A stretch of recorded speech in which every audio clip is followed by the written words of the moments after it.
Alhamdulillah, wassalatu wassalamu ala Rasulillah. In our previous session, as we mentioned, the issue of differences amongst the scholars was focused on. That's towards the end of the sessions. Prior to that, we did look at the various schools of Islamic law, and we said that period that we looked at was virtually or basically the first 200 years of the Abbasid era. The first 100 years we call that the era of the great Imams, and the second 100 of the minor Imams, their students and those who came after them. Now we're moving to the fifth stage, which is referred to as the stage of consolidation. And this really refers to about 300 years, not divided up into any further subsegments, but basically between the years 950 of the Christian era and 1258 of the Christian era. 1258 represents the time when Baghdad was sacked, when the Mongols came in, captured Baghdad, massacred the inhabitants, and destroyed the major libraries, Islamic libraries that existed there. That was a sort of turning point in history. That was a major, you could say, event. And that represented the end of the Abbasid dynasty.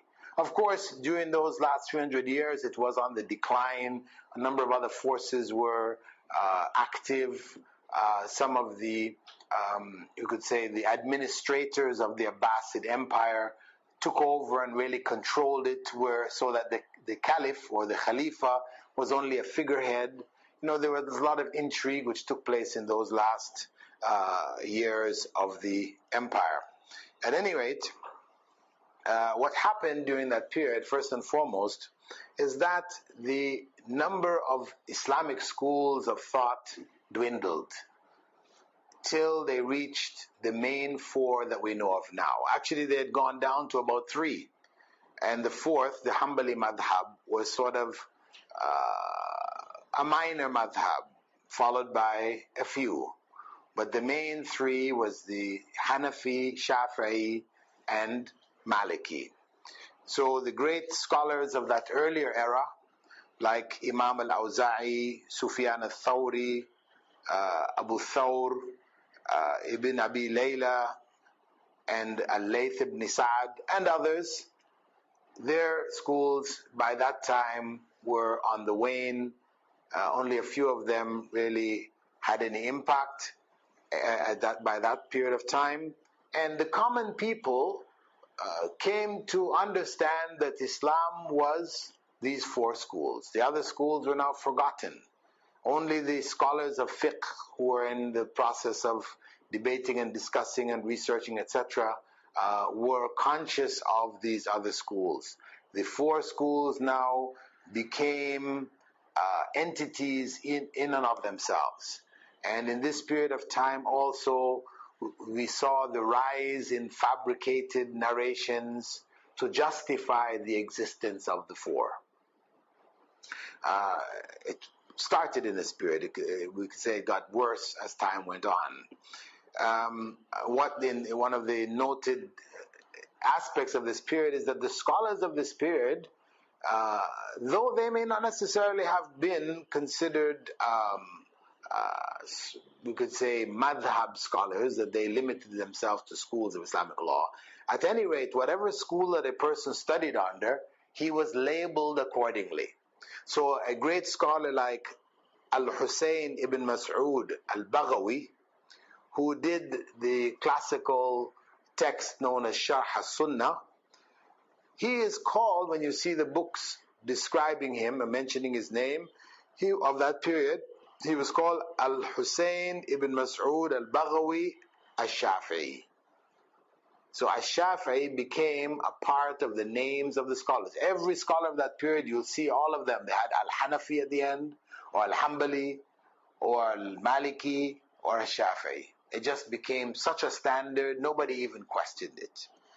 In this period also, because of certain other issues that had developed in the philosophical sense, we found people might add after it al-Mu'tazili. So he'd be called al-Shafi'i al-Mu'tazili, or al-Ash'ari, or al-Salafi. You will find these terminologies mentioned in that period too. And furthermore, they would even add on top of that, with regards to the not only the what we could say the ideological or theological position, but also the school of Sufism that they followed. So they would be called after that Ash-Shadhili, or Al-Jilani, or Al-Qadiri, or Al-Chisti. So it was very common to see after the scholars of this period and the period that followed, after their names, maybe 4 or 5 titles indicating, as we said, first Al-Baghawi, where he came from. That was a norm and that existed from earlier, because Ash-Shafi'i, same thing, he's from a particular town called Shafi', so he's called Ash-Shafi'i. So that, what we call Ismun Nisba, indicating where the person came from, was not uncommon. It made sense, it was used even from a much earlier period. But now after that we had the Madhab, Al-Hanbali, or Shafi'i, and following that we have the ideological school, Al-Mu'tazili, or Al-Maturidi, and following that the Sufi school, because of course by then too the schools of Sufism had arisen, so they would also be called Al-Qadiri, or Al-Chisti, or whatever was the Naqshbandi, whatever was the title of the Sufi school that they followed, right? So that was a product of that period. What we found is that relative to the schools of Islamic law themselves, the scholars had begun the practice now of analyzing the rulings of their founding fathers, right? As the founding fathers, scholars like Imam Malik ibn Anas or Imam Abu Hanifa, they analyzed the Quranic texts, the Hadithic texts, and the rulings of the Sahaba. They analyzed it to draw principles. Now, the scholars of this era no longer went back to the Qur'an and the Sunnah and the aqwal or the sayings of the Sahaba. They went now back to the founders or people who they designated as the founders of their schools. And they started to look into their rulings to see what principles could be deduced from their rulings, as opposed to going back to the sources, right? So what they did was they extracted principles, they saw certain patterns of analysis which their founding scholars use, and they then codified these. As we use qiyas and these type of things, they also codified principles used by the founding fathers of their various schools. So what you found then is that the scholars, instead of going back to the Quran and the Sunnah to make ijtihad on a given issue, instead they would go back to the rulings of their founding scholars, and on the basis of their rulings the ijtihad was made. So ijtihad became limited. Rather than it being ijtihad based on Quran and Sunnah and ijma of the Sahaba, etc., that we spoke about earlier, it became ijtihad madhabi. That's what they even called it. Ijtihad madhabi, meaning that you would not go beyond the Quran and Sunnah, which was accepted and understood and was used as a basis for rulings in your given madhab. So you can see now that the range of ijtihad was getting less and less. And of course, this ijtihad would only be in the area where the founding scholars didn't already make rulings. So they didn't go and re-look at what the founding scholars' rulings were and overrode them, no, that was not considered appropriate. They would not override the rulings of the founding scholars. They would only go into areas, because there would still be some areas where the founding scholars didn't make any rulings, right? So they would then, using the principles of the founding scholars, make rulings accordingly, right? So as a result, what you find is that the scholars of that era rarely differed with the founding fathers of their schools with regard to what we call the usul, the basic fundamental principles. But they might have differed with them on what we call furur, dealing with the application of those fundamentals in some different areas, right? So we see the process of ijtihad slowing down, going to a halt. Remember, in the early stages we saw it exploding when the scholars spread out into different parts of the Muslim empire, getting away from the leadership of the Umayyads, because the Umayyads were introducing innovations, etc. So they didn't want to be around them, so they ended up making rulings in their various areas based on the knowledge that they had from the Qur'an and the Sunnah. From the Qur'an and the Sunnah and the statements of the Sahaba, they made rulings. And they were free in making those rulings, drawing from the sources. They debated with each other concerning those sources. And their students did the same thing. And that's why we talked about Abu Yusuf and Muhammad al-Shaybani differing with Abu Hanifa in over 50% of his rulings. They overrode his rulings. Whereas the scholars of this era now would not think of overriding the rulings of Abu Hanifa and his students. Whatever they arrived at, Abu Hanifa and his students, and that early set of scholars that came after them, these were now fixed. So they became like the Qur'an and the Sunnah, your fixed sources, which would remain untouched, right? And of course, this is a mistake, isn't it? Because what was the difference between Sharia and Fiqh? Sharia cannot be changed. Right. Sharia is unchangeable because it's based on revelation, whereas fiqh is variable, based on information. That was a fundamental difference. So we see that this is corroded by this principle. What's happening here is corroding the principle of fiqh and sharia, that understanding. So the scholars of this era now are not going back and varying the rulings of fiqh by their earlier scholars. They're just building on top of it, not touching it, and considering the fiqh of the earlier generation to be fixed like the Sharia itself, Qur'an, and the Sunnah. So what you found then is that the scholars, because they couldn't touch they wouldn't go back to Qur'an and Sunnah to make ijtihad, their rulings were now only focusing on the rulings of the earlier scholars of their schools. So what did they do? They basically focused on what they call the principle of tarjih. Now, you had a statement of Abu Hanifa, then of Abu Yusuf, then of Abu Yusuf's students and their students. Different statements around a given mas'ala or around a given issue. So what they would then do now is to weigh, because the earlier school students did differ. They didn't have a problem with differing with the founding scholar, etc. So you find different statements made by scholars of that early couple or 3 or 4 generations. So what this later generation did was, rather than go back to the sources and weigh those differences and choose the right one, or the one they consider to be right, which they would give, precedence to based on the early sources, they would do it based on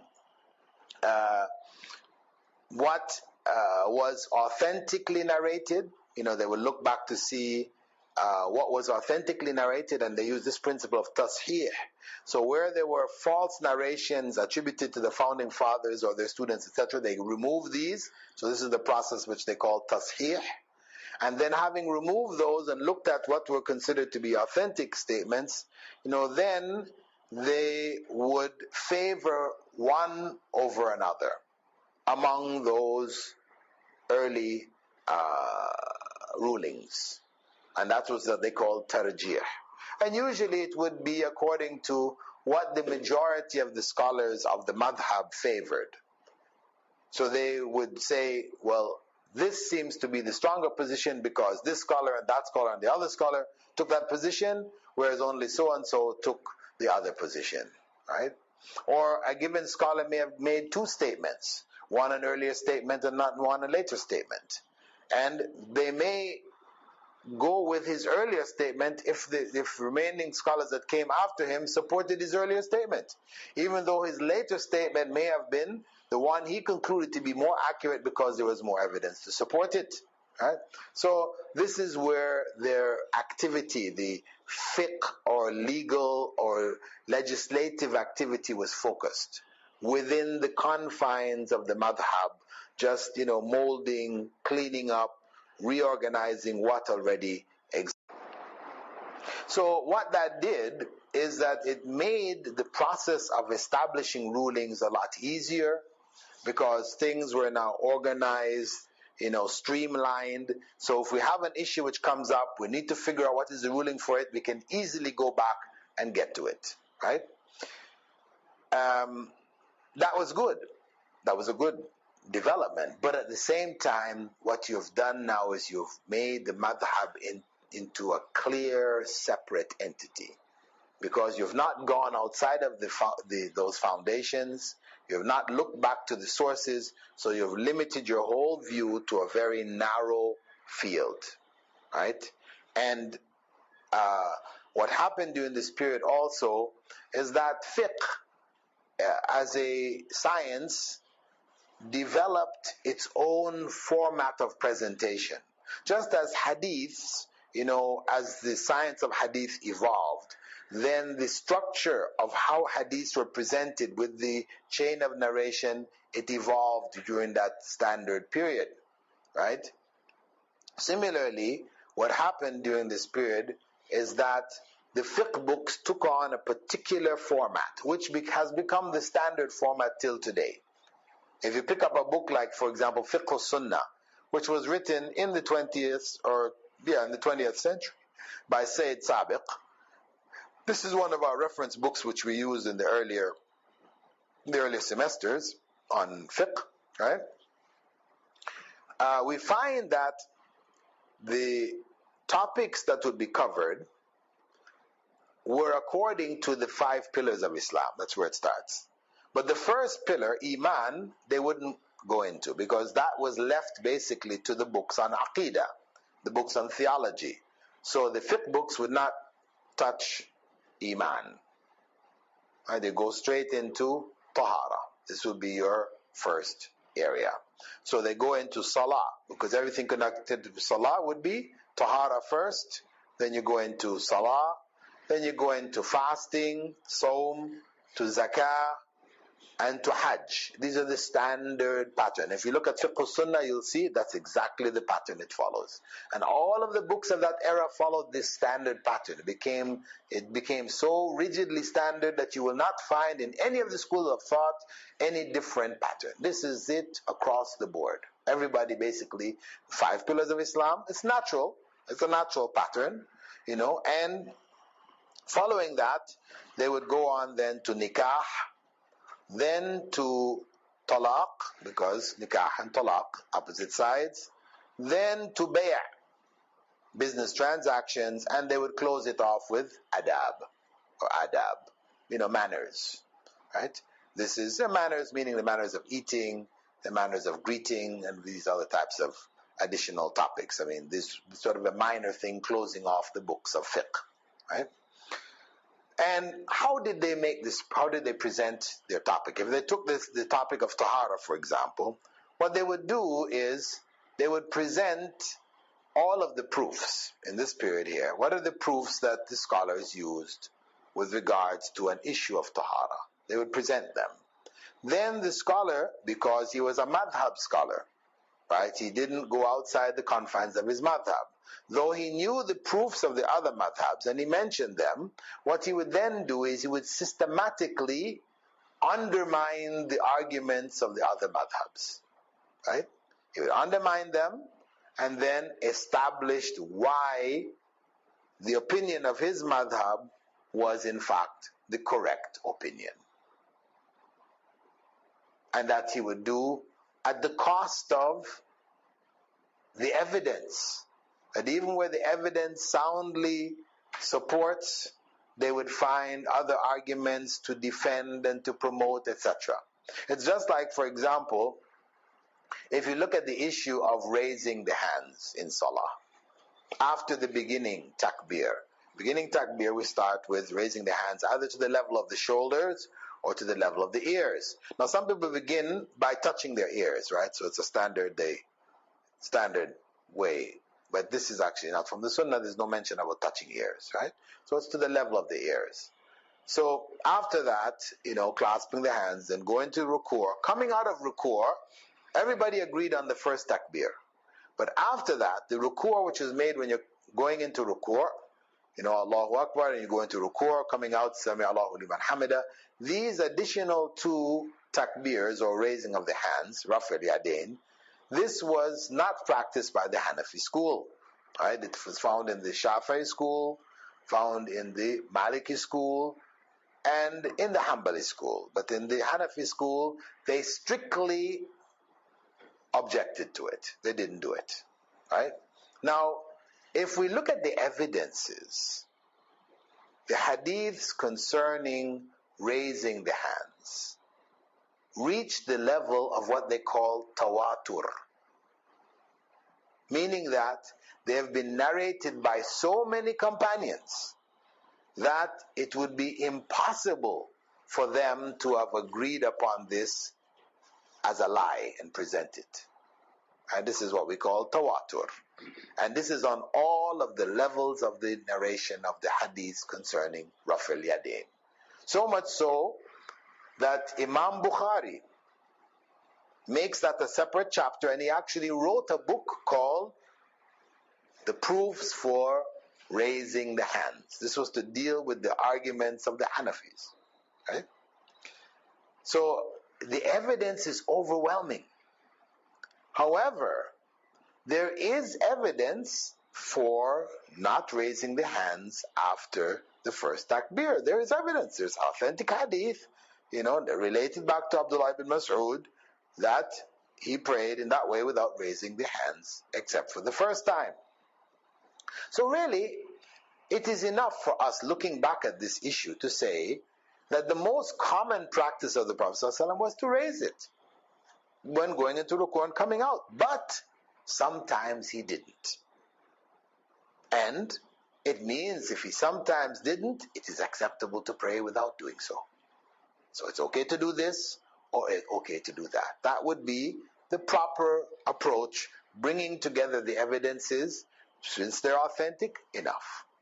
But the Hanafi school, in order for scholars of that period of time and time coming after, in order to defend their school, they then set about trying to undermine the hadiths of the raising of the hands. So you will see, in this books of this period of time, attacks on the narrators of these hadiths. Even though they're found in Bukhari and Muslim, impeccable chains of narration, they're fighting to undermine them. Right? And some of them even go as far as to say, well, Bukhari was a Shafi'i. That's why he's narrating this. This is the attitude that they took. And you'll find them even bringing fabricated hadiths to defend the non-raising of the hands. They said one of the common ones, which I heard when I first became Muslim and I traveled with Jamaat Tabligh, and I was told, as I mentioned to you all before, that they have 4 schools of thought. You have to follow one of them. You have to choose one. Otherwise, your madhab is the madhab of Satan. Your imam becomes Satan, and obviously you're following the Satan's madhab. So you have to choose either Malik, Shafi'i, whatever. However, after telling you that there are 4 and you have to choose one, they remind you that the biggest one is the Hanafi. Right? And the Hanafi imam is called Imam-i Azam. That's what they call him. The greatest imam. So after you hear all that, you say, well, I guess go with the greatest number, I would become Hanafi. So I accepted the Hanafi school based on the information that I had at that period of time. So how they explained this thing of raising their hands, what they said was, this is narrations from this era, that originally people, when they came to make salah, they were carrying with them their idols, right? They would keep their idols in their hands, right? So the Prophet ﷺ instructed that they would raise, they're keeping them under their armpits and things like this, and they're carrying them in their prayers. So the Prophet ﷺ instructed them to raise their hands so that these idols would drop. They couldn't carry any idols along with them during the prayers. This was the story, right? But later on, when that was clear and idolatry was completely removed, then they stopped raising their hands except for the very beginning. That's how we were told it. But of course, this is a fabricated story. It's not found in any authentic hadith, but that became the means to defend that school which said you don't raise your hands. But the scholars, earlier scholars which were not inside of this period, right, like Imam al-Tahawi, for example, we took his text, in Aqidah Tahawiyah, we took it in Aqidah. He himself and other scholars from the Hanafi school used to raise their hands, even though they followed the Hanafi school. There were great scholars from that earlier generation who did, because they saw the preponderance of evidence, so they went along with it. Not saying that the other was wrong, but saying that this was obviously the most common practice. So it is from this era that we find a variety of stories being made up to defend the positions of some of the schools which were undefendable, because the preponderance of evidence was not in their favor. So, in summing up this era, we can say that the era, what we find is that the majority of the schools which had flourished in the earlier period had been reduced to the well-known the four madhabs. And narrations were being fabricated to defend them, to say that the Prophet ﷺ predicted their coming and predicted the imams, these four imams, etc. We also find that the madhabs became so systematized that the format for their texts became standard across all of the schools of thought. Systematization is a good thing. It has its benefits, but at the same time, where it happens in an environment of blind following, then it only makes the problem worse. So what we found then was that ijtihad of the scholars, which was general ijtihad, going back to the sources, Qur'an and Sunnah, this stopped. And ijtihad now was limited to the ijtihad of the school. Ijtihad only around their various rulings that earlier scholars have made from the school to determine which was in fact the best and most reliable ruling.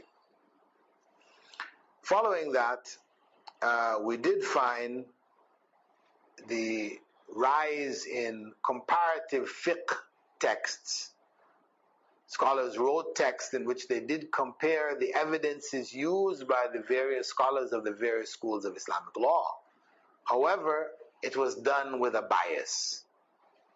It was done with a bias. It wasn't done, unbiased, in an unbiased way where we just look at the evidences, the rulings, and look at the evidences to support them, and then choose the best ruling based on the supporting evidence. Instead, what they would do is present the rulings, present the evidences to support them, and then undermine the evidences of the other schools, and then glorify the evidences and arguments used for the school of the scholar.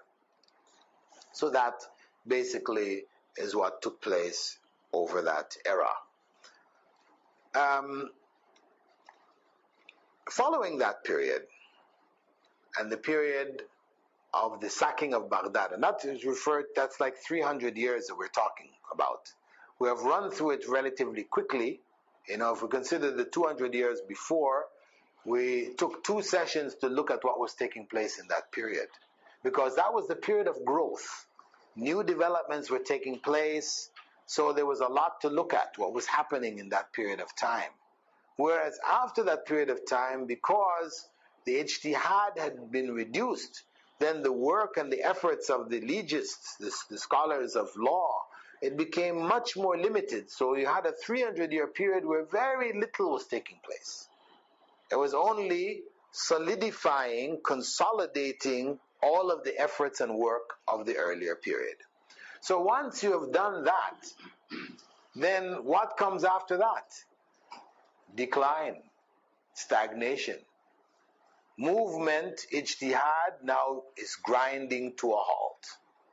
With the sacking of Baghdad, the Mongols had hit Baghdad, massacred the scholars, burnt the books in the various libraries, etc., and just devastated. It was such a shock to the ummah. People were in a state of a loss, right? Dazed. So in this period of instability, people were, wondering what to do, how to handle the situation. Then people started to make ijtihad. How do we tackle this? How do we tackle that? And so on and so.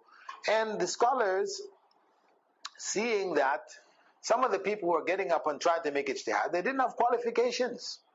It was like a free-for-all now, because many of the leading scholars had been killed, the books were burnt, so it just became whoever had, an ability to reason and to argue, etc., they were making suggestions here and there. So in order to close the door, people to present opinions when they had no scholarship behind them, they did what was called closing of the door of ijtihad.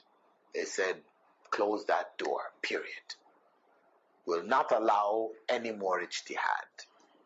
To prevent those who would try to introduce their ideas without solid foundations, we say the door for ijtihad is now closed. This was their line of reasoning. Close that door. Whatever was done in the earlier generations is enough for us. They have worked out all of the rulings, they've analyzed the rulings, they have made tarjih, favored certain rulings over others, they have made tashih, they have corrected rulings which were falsely narrated to the scholars, etc. So everything is there. There's no need for any ijtihad after this. So the door for ijtihad was closed. This is in the period, you're talking about this is 1258, the sacking of Baghdad, the 13th century, all the way up till the 19th century. 19th century, which is going right into the early part of the 21st century, where the Ottomans really dominated this period. The 600 years virtually of Ottoman rule, right? Very strong in the beginning under the Turkish leader Uthman I, but crumbling towards the end under the later leaders, the influence of Jewish movements, etc., undermining the Khilafah until it was abolished in the 20th century. So we're talking about 600 years. This was a period, as we said, of stagnation and decline. So first and foremost, what we find here, this is the period in which blind following became the rule of the day. Because once you said that the schools were fixed, all of the rulings worked out, everybody needed to follow a school, then there was no room for reasoning anymore. You just followed whatever was already there. And this is what we call taqleed. Now, following the rulings of school scholars is a form of taqleed. Any scholar, If, for example, you considered me to be a scholar, you asked my opinions, and I give you legal opinions, bringing evidences, etc., or not bringing evidences, etc., but you feel that confidence in me and you follow me, that's making taqleed. This is a form of taqleed, right? Now that taqleed, as we said, could be either be blind taqleed, that is blind following, what they call taqleed a'ma, or it could be taqleed with some reasoning, asking for evidences, looking at evidences and then following. And that the scholars basically call ittiba. To distinguish it from the blind following, they call it ittiba. Following, which it becomes a necessity, but it's not blind. Right? So one of the basic, we could say, characteristic of that period, which now arose after the sacking of Baghdad, beginning with the last major stage, or the stage before the last, we call it the sixth stage, that of stagnation and decline. This became the norm, blindly following the madhab. Switching madhabs became forbidden, right? It was not permissible for one to shift from one madhab to the other. If you did so, the consequence could be trial, punishment. You could be jailed for switching your madhab from one to another. It was considered a sin to do so. So the madhabs became virtually different religions. The four madhabs became virtually different religions. And it was in this period now when you had the phenomena of prayer places being set up around the Kaaba, one for each of the imams from different schools of thought. So you had at the Kaaba 4 different prayers going on for each prayer. So you had, if you see pictures of that time, of the mosque either in drawing forms or in photographs, which took place in the later part of this era into the 19th, 20th century, you will see all kinds of structures built around the Kaaba. Among them, 4 structures which were called the maqamat. Maqam Hanafi, Maqam Shafi'i, Maqam Hanbali, and Maqam Maliki. These different maqamat represented canopies where the an imam from that school of thought would lead followers who were making hajj or umrah in prayer. And each one would take a turn.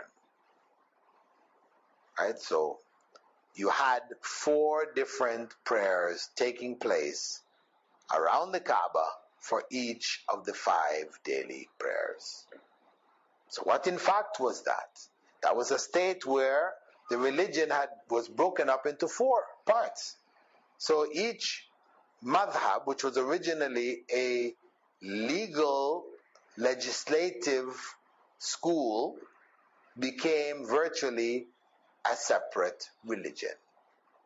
And this is also the time where rulings like the well-known Hanafi ruling that it was not permissible for a Hanafi to marry a Shafi'i. It was not permissible for a Hanafi to marry a Shafi'i. That was instituted. Later on, back up in the 19th century, a later Hanafi scholar who was referred to as Mujaddid al-Alf al-Thani, he made a ruling that Hanafis could marry Shafi'i women. They could marry Shafi'i women, treating them like people of the book. You could marry Shafi'i women, but not Shafi'i men. Meaning, male Hanafis could marry Shafi'i women, but female Hanafis could not marry Shafi'i males. And it wasn't until the 20th century that this was dropped. Right? And where did that come from? Actually, it came from a very simple mas'ala, a very simple issue. The issue of whether it is acceptable to make we could say, an exception in a statement of faith. Meaning, according to Hanafis, if somebody asked you, are you a believer? Hal anta mu'min? Right? Are you a believer? Your answer must be Na'am, ana mu'min. Whereas for Shafi'is, it was permissible for you to say, ana mu'min insha'Allah. I'm a believer, God willing. Now that might seem was a very small point. Where do you get from there to can't marry, Hanafis can't marry Shafis? How did you get there? Well, the argument of the Hanafis was, if you say insha'Allah, ana mu'min insha'Allah, I'm a believer, God willing, you're implying that you're not certain about your faith. And certainty of faith was a condition for its validity. So you're saying inshallah implied doubt, right? Because that's what, when we say, Allah says in the Qur'an, don't say you're going to do anything tomorrow unless you say inshallah. Why? Because you can't be certain that you're going to do it. It is by Allah's will. If Allah wills, then you'll be able to do it. So when you said, I'm a believer, inshallah, you're implying that there is not certainty in your faith. So this is what they concluded. No, the scholars differed over this issue, right? This is an aqidah issue. This aqidah issue now spread into the fiqh area, where they concluded that, okay, one who believes with certainty, now he can't marry the one who has uncertainty in their faith. Because if you have doubt about your faith, that is equivalent to saying you don't have faith. Because it was a condition, according to the Hanafis, that your faith must be based on certainty. And this came out of philosophical arguments of the Mu'tazilites and the Asha'ira, who came, arguing about what constitutes faith and, this kind of thing. So this is where it came from. Fact of the matter is, in our prayer for the dead, when we go to the graveyards, the Prophet ﷺ taught Aisha, she asked him, what should we say when we go to the graveyards? He said, say, Assalamu ala ahli diyari min al-mu'minin wal-muslimin. Peace be upon the people of this abode, the believers and the Muslims, right? Insha'Allah, wa nahnu insha'Allah bikum lahiqun. Before that, we say, Nas'alullah lakum wa lana wa lakum al-afiyah. We ask Allah for ourselves and for yourselves, a good state. But they closed it by saying, we, insha'Allah, will join you. Now, the question is, this is what the Prophet ﷺ taught. Is there any doubt that we will join the people in the grave? Of course not. It is certainty. If we're not certain about anything, we are certain that we're going to die. That is without a doubt. So when we said, Nahnu insha'Allah bikum lahiqun, we will, God willing, join you. What is the purpose of this God willing here? Is it indicating uncertainty? No. It is for barakah, for the blessing. Turning our affairs over to Allah. This is just saying, inshallah here, this is for barakah. Right? It's not a question of doubt. So if somebody says, are you at home? You said, Na'am, inshallah. It doesn't mean I'm in doubt whether I'm home or not. Right? I'm just relating it back again to the wish of Allah. It is by the wish of Allah that I am home. I'm attributing everything back to Allah. This is part of seeking Allah's barakah in my statement. So I don't intend with it uncertainty. And that was the argument of the Shafi'is. That Saying inshallah, if somebody asks you, are you a believer? You say, I'm a believer, inshallah. It doesn't mean that you're in doubt about your belief. It just means that it is by Allah's will that you are a believer. You are putting Allah's will in the process. Yes, it is the choice that you made, but it is a choice which you could not do without the permission of Allah. So it is only seeking barakah. Huh? So what I'm saying, this mas'ala, or this issue, which was an issue which scholars debated about in the courts, as an aqidah issue which they debated about for the entertainment of the caliph or whatever, this now spilled over into the fiqh and ended up prohibiting, on the basis of which prohibiting Hanafis from marrying Shafi'is. That was a very rigid and we could say unthinking, blind following being implemented, right? So that was the major, we could say, characteristic of this time. And there are many, many examples that we can take, to further show it. Most of this stuff is gone, but you will find in some places, like for example, when I went to Singapore, I went to one of the mosques there in Singapore, and I noticed that there were 2 times for Asr prayer. There was a Shafi'i time and a Hanafi time. Because these had different positions. The Shafi'i time, which is the most commonly recognized time, is from an earlier period. The Hanafi starts later, maybe half an hour to an hour later than the time of the Shafi'is. So in the mosque they had Hanafi time and Shafi'i time.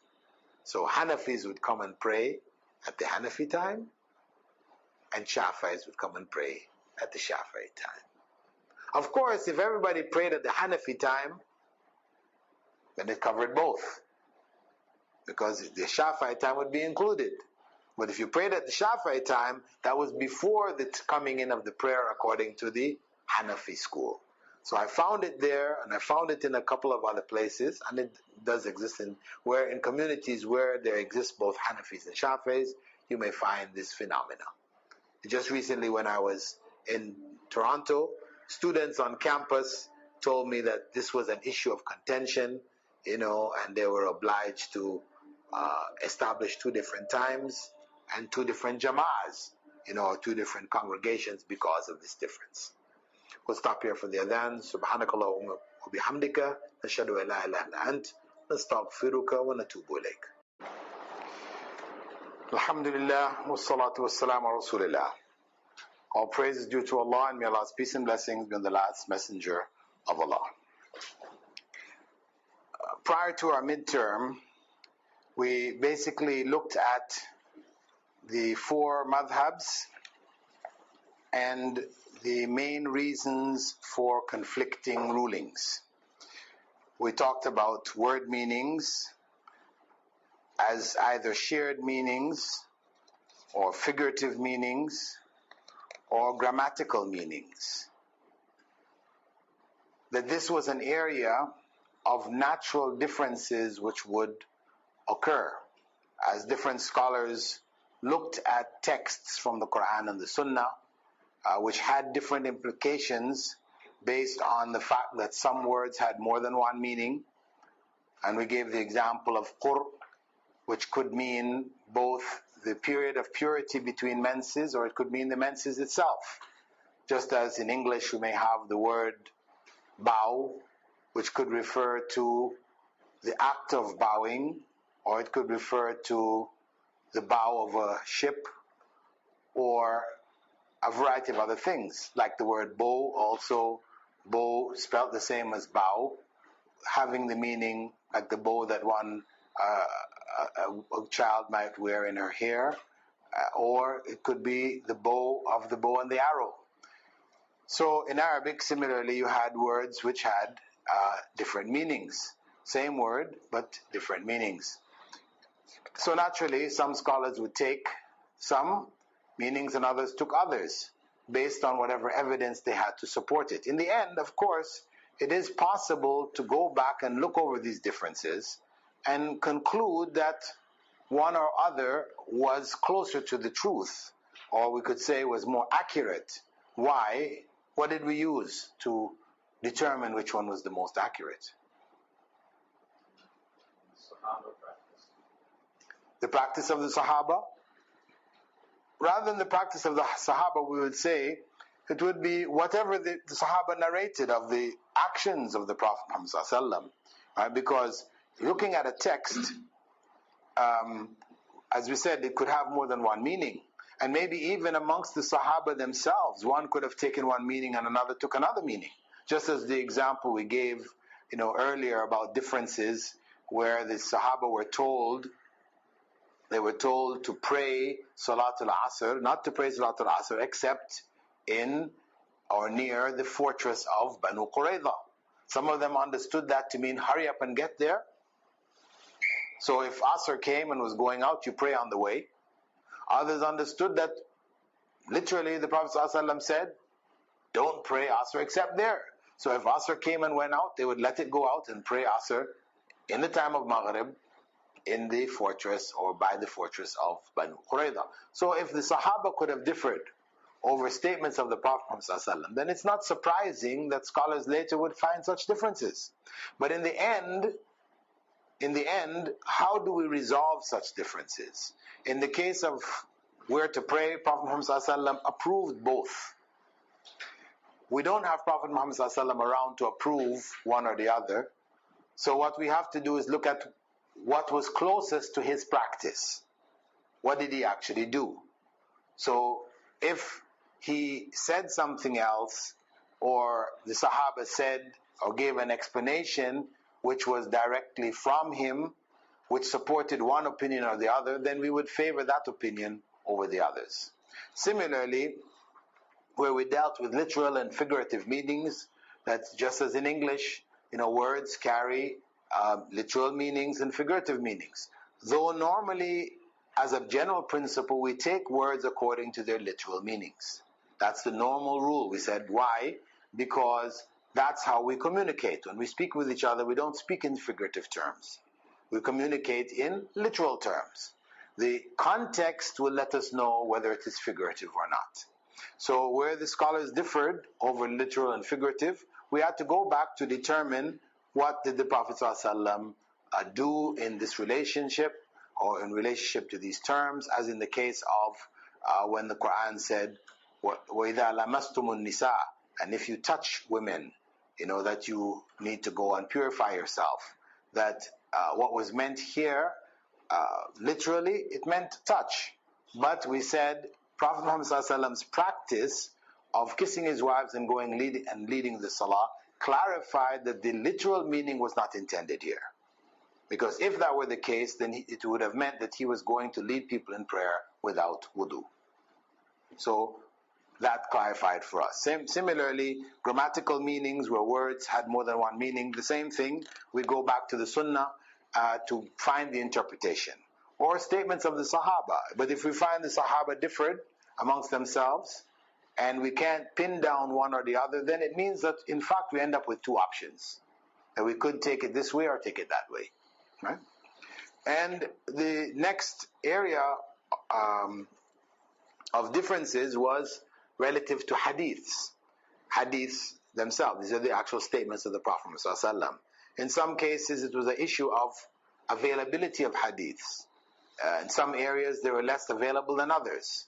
And in other areas they were more plentiful. Closer to the centers of Mecca and Medina, they were more plentiful. Farther away from the centers like in Iraq, etc., they're less. Not only that, but there was a movement to fabricate hadiths in the areas of Iraq. Why? Why would they start to fabricate hadiths in Iraq and they didn't in Medina and Mecca? Because there were less Sahaba in Iraq, so it was easier to spread. Okay, this is a theoretical point, that there were less Sahaba who were out in Iraq. Most of them stayed closer to the centers, although they did spread out. And therefore, if people were fabricating, it would be easier to get away with it where there are less Sahabas to check up on them. Okay? That's a logical conclusion. But actually the fact is, the reason why it tended to be out in Iraq was You have another reason that could be the basis of that? Because of political reasons. Yes, because of the political strife that was taking place there, and which became the foundation for the rise of the various sects, the Khawarij, the Shia, all these different sects that were rising that took place there. Basically, the Khawarij and Shia and the various other subsects didn't happen in Mecca and Medina. Mecca and Medina remained relatively pure in that regard. So because that was the area of sectarianism, and each sect had to defend its call. They were calling for something different from what was known. So how do you defend it? Now you have to make up some hadiths to support it, to find evidence from. You couldn't do it in the Qur'an. So where was the next best place? In the hadiths. You fabricate a hadith where the Prophet ﷺ supposedly said, for example, that the Shia say that Prophet ﷺ said, I am the city of knowledge, and Ali is the door or the gateway. Okay. Right. So we see what is the intent here. It's very clear. And so on and so forth. So fabrication was common in that area, so the scholars there had to be much more vigilant in what they took. As a result, they set conditions that were not set elsewhere. We said they would not accept hadiths unless they were mashhur or well known, even though the sanad or the chain of narration indicates that they were sahih, authentic, but because they were only known through one or two chains, they would say no. If these hadiths, they wouldn't just say no simply because it wasn't mashhur, but if the hadith went against one of the principles they had already deduced from the Qur'an or from other hadiths, they've drawn certain principles, and then another hadith comes along which seems to contradict what they're saying, well, they're saying no. If we have already concluded this from sources that were reliable, we have deduced this principle from the Qur'an and from other authentic hadiths that were widely narrated, we've deduced a principle. Then another authentic hadith pops up, but it's only narrated by one or two people, and it goes against this principle. They said, no, we will give precedence to our principle deduced from reliable sources over this. So the only time we're going to change this principle, which we have now deduced, is if what comes up is itself equal to what we already have. So that was the way in which they operated. And of course, we did mention the issue that Ahmad ibn Hanbal, for example, as a scholar of hadith, he used to utilize weak hadiths. Other scholars said, no, we will only work with authentic hadith. But Ahmad ibn Hanbal worked with weak hadith with conditions. It wasn't just any weak hadith. It was a weak hadith whose weakness was due to weakness of memories of those who narrated it. Not that they had a liar in the chain, because that kind of hadith we call fabricated, and it falls under the general heading of weak hadith. But Ahmad ibn Hanbal would not accept such hadiths. No scholar of hadith would work with those hadiths. They would narrate them so people would know what they are, to have analyzed them so people would not mistakenly use them, but they would not use them to deduce principles. And we mentioned that among the things which led to differences was also the admissibility of certain principles. Some scholars evolved principles to deal with issues that came out of qiyas, where qiyas, deduced ruling from an existing hadith seems to go against a norm in the society, which people are functioning with, And the example we gave was that of the Prophet ﷺ saying that rice should not be sold until it is possessed. So you don't sell a meal of rice until you go out and buy the rice, you cook it up and then you sell it. So on the basis of that, then you shouldn't sell a boat or a house until you've built them. But society has been functioning with a need to purchase materials. They've been functioning on the basis that you go to the carpenter or you go to the house builder and you say, this is what I want. You look at the plans, etc., and you pay money, he buys the materials and builds it for you. So the conclusion which I've drawn from qiyas was that such an arrangement would not be acceptable. whereas the need required that that conclusion from qiyas be overridden. And we said, why? Why would we override a principle which we have deduced from qiyas? Why isn't it just held clearly as a standard across the board? It's deduced from the Qur'an and the Sunnah. So why would we then override it? This was a fine point. Can you remember what was the issue that we spoke about? We said because qiyas is not revelation. Remember, the greatest source of differences among scholars were qiyas. That was the one principle where there was the greatest amount of differences. Why? Because qiyas is a logical, mental, deduction process. And scholars differed in their abilities, their deductive reasoning capabilities, etc. And as such, the differences were greater. So when we have deduced a principle which is based on our reasoning, this is not now revelation. And as such, it is liable to bring about a conclusion which is not really in the best interest or the welfare of the community. So you have that door still open with what principle? What principle can override the qiyas? Okay, maslaha amma, this masalih al-mursala, these are different names of it, but we could just call it the urf. It is the custom of the people which doesn't go against the Qur'an and Sunnah in its own texts, can override, their need can override what we conclude by qiyas. Because as I said, qiyas is not revelation, but we have to stand firmly by, because no matter what people might say, if we have a ruling clear from the Qur'an or the Sunnah, which prohibits something or permits something, then no matter what people feel or what they have inherited in customs, we will not allow it to overrule our ruling from the Qur'an or the Sunnah. We'll stop here for the adhan. Subhanakallahumma bihamdika. Nashhadu an la ilaha illa ant. Nastaghfiruka wa natubu ilayk.